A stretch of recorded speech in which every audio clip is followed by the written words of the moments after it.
দিন বৃদ্ধি পায়। সরকার আসে, সরকার যায়, বেশি টাকা বেশি থেকে বেশি পাচার হয়। সরকার আসে, সরকার যায়, চোরতন্ত্র চেষ্টা পরিণত হয়।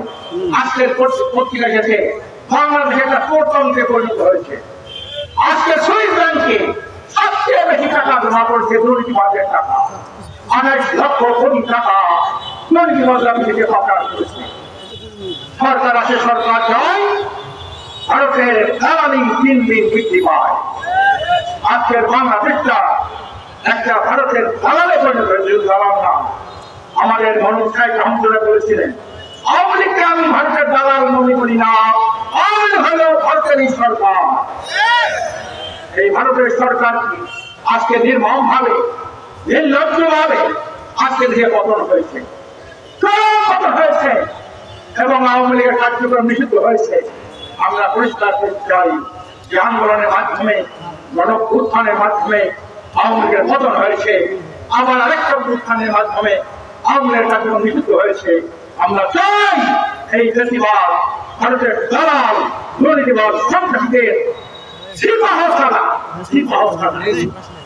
28 লক্ষ কোটি টাকা পাচারকারী এই আওয়ামী লীগ যাতে আর দেশে মাথা উঁচু করতে দাঁড়াতে না পারে, সেই জন্য ইমানদার দেশপ্রেমিক জনতা বিশ্বের দরবারে হাতে হাত দিয়ে ঐক্যবদ্ধভাবে সিলেটের আপনাদের মতো আমরা স্বতন্ত্র প্রহরীরা পালন করবো ইনশাআল্লাহ। সংগ্রামী ভাইরা আমার, সরকার আসে, সরকার যায়, আর দেশটা এই ধরনের অরাজকতায় পরিণত হয়, এটা আমরা কল্পনা করতে পারি না। আমরা পরিষ্কার এই অন্তর্বর্তী সরকারকে বলতে চাই, পাকিস্তানিরা যেমন আমাদেরকে শোষণ করেছে, $40 বিলিয়ন আপনি দাবি করেছেন, ভারত স্বাধীনতার পরে বাংলাদেশ থেকে সম্পদটা লুণ্ঠন করেছে, তাও প্রায় $50 বিলিয়ন মতো। আমরা পাকিস্তানের সম্পদ যেভাবে আমরা দাবি করি ফেরত আনার জন্য, ভারত যে সম্পদ নিয়েছে বাংলাদেশ থেকে সেই সম্পদ ফেরত আনার জন্য আমরা এই সরকারকে আহ্বান জানাই। সাথে সাথে এই ভারতের সাথে যে গ্রামী চুক্তি হয়েছে, দেশ প্রতি মামলা চুক্তি হয়েছে, সেই চুক্তিগুলোকে আমরা শ্বেতপত্র প্রকাশ করতে চাই।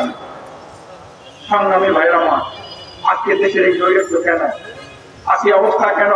দেশ স্বাধীন হয়েছে 53 বছর, এই 53 বছরের মধ্যে এদেশে অনেক নেতার পরিবর্তন হয়েছে, অনেক দফার পরিবর্তন হয়েছে, বাংলার রূপের পরিবর্তন হয়েছে, ক্ষমতার অনেক কলাবদল হয়েছে, কিন্তু দেশ ও জাতির মানবতার কোনো মুক্তি আছে না।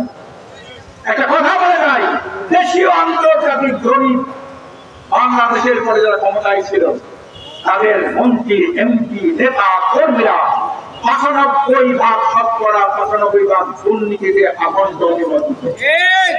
আপনি একটা উপজেলা আপনি জরিপ করেন, স্বাধীনতার পরে যারা ক্ষমতায় ছিল তাদের মন্ত্রী, এমপিরা, নেতা, কর্মীরা কি পরিমাণ দুর্নীতি আপনি বুঝতে পারবেন। আজকে দেশে ক্ষমতা দেওয়াই মানে দুর্নীতির মাধ্যমে, সন্ত্রাসের মাধ্যমে টাকার পাচার করা আর দেশকে একটা তলাহীন দুর্নীতিতে পরিণত করা। সংগ্রামী ভাইরা আমার, ব্যবস্থার পরিবর্তন কি? আল্লাহ পাক বলেছেন, তুমি তোমার ভাগ্যের পরিবর্তন না করলে আমিও তোমার ভাগ্যের পরিবর্তন ঘটাবো না। তেঁতুল গাছ লাগিয়ে তো আম আশা করা যায় না, মাদার গাছ লাগিয়ে তো কাঁঠাল আশা করা যায় না। বারবার দুর্নীতিকে বিশ্ব চ্যাম্পিয়ন বানিয়েছে, বাংলাদেশটাকে ভারতের গোলামী রাষ্ট্রে পরিণত করেছে। এই সব গোলামদেরকে, দুর্নীতিবাজদেরকে, সন্ত্রাসীদেরকে, টাকা পাচারকারীদেরকে, মানবাধিকার হত্যাকারীদের, গণঅধিকার হত্যাকারীদের, গণতন্ত্রের গোলামী হত্যাকারীদের আমরা আর ক্ষমতায় দেখতে চাই না। দেখতে চান? আপনারা যখন মাছ কিনতে যান, আপনাদের কত মাছ কেনেন না, তাজা মাছ কেনেন, ঠিক না? তরকারি কেনেন, মাসি তরকারি কেনেন না, তাজা তরকারি কেনেন। আজকের বাংলাদেশে ভালো দল কোনটা, ভালো নীতি কি কোনটা, ভালো নেতাকে, এটা আমার বিশ্লেষণ করতে হবে না। আমি সারা বলতে পারি, বাংলাদেশের যতগুলা দল রয়েছে তার মধ্যে সর্বোত্তম দল ইসলামী আন্দোলন বাংলাদেশ। এই দলের মধ্যে কোনো চাঁদাবাদ নাই, টেন্ডারবাদ নাই, মানবতাবাদী অপরাধী নাই, ঠিক না? বাংলাদেশের যতগুলো চিন্তা রয়েছে তার মধ্যে সর্বশ্রেষ্ঠ নেতা হলেন আপনাদের নেতা, আমাদের নেতা পীর সাহেব চরমরাই। ক্ষমতায় যাওয়ার আগেই লক্ষ লক্ষ মানুষ তার হাতে হাত দিয়ে সামান্য হাতের ছোঁয়ায় চোখের ইশারায় লক্ষ লক্ষ আছে মানুষের শেষ করার মানুষ তৈরি হয়েছে। এইরকম একজন নেতা আমাদের শ্রেষ্ঠ নেতা না, কি বলেন ঠিক না? আর আমাদের নীতি দুনিয়ার সর্বকালের সর্বশ্রেষ্ঠ নীতি হল ইসলাম। সকল সমস্যার সমাধান একমাত্র ইসলাম দিতে পারে। আমরা আগামীতে ইসলামকে রাষ্ট্রীয় ক্ষমতা প্রতিষ্ঠা করতে চাই। এই রাষ্ট্রীয় ক্ষমতা প্রতিষ্ঠার জন্য আমরা কোনো জাতি আছি নাকি? ইসলাম ছাড়া মানবতার মুক্তি নাই।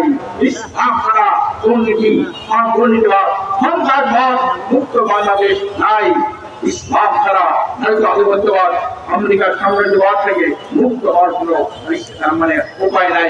সংগ্রামের আসুন, এই জন্য আমরা পরিষ্কার করেছি আমরা আগে সমস্যা চাই, তারপরে বেশিরভাগদের দুর্নীতিবাদদের, খুনিদের, মানবাধিকার অপরাধীদের আগে বিচার চাই, তারপরে পিয়ার পদ্ধতি নির্বাচন চাই। পিয়ার একটা মৌলিক কথা, পিয়ার সারা দুনিয়ার মধ্যে দেখানো পরিচয় কিন্তু পিয়ার প্রপোর্শনাল রিপ্রেজেন্টেশন অর্থাৎ সমানুপাতিক পদ্ধতি নির্বাচন। এই পদ্ধতি কিন্তু আছে এবং যেসব দেশে পিয়ার পদ্ধতির নির্বাচন আছে সেখানে ভোট ডাকাতি নাই, ভোট চুরি নাই, পার্লামেন্টে কোনো মারামারি নাই, বয়কট নাই।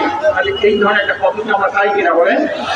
আজকে 53 বছর হয়েছে তো একই কায়দায় তো আসন থেকে নির্বাচন করেছেন। আমরা দেখেছি আসন থেকে নির্বাচনের ভোটে কিভাবে কাছে যায়। সংগ্রামের ভাইরা আমার, আসুন আমরা আগামীতে পিয়ার পদ্ধতি নির্বাচনের জন্য এই দাবিকে জোরদার করি, ঘর বাড়ি গাঁৱত পৌঁছাই দেয়। আমার আপনার দিকে এই যাবেন।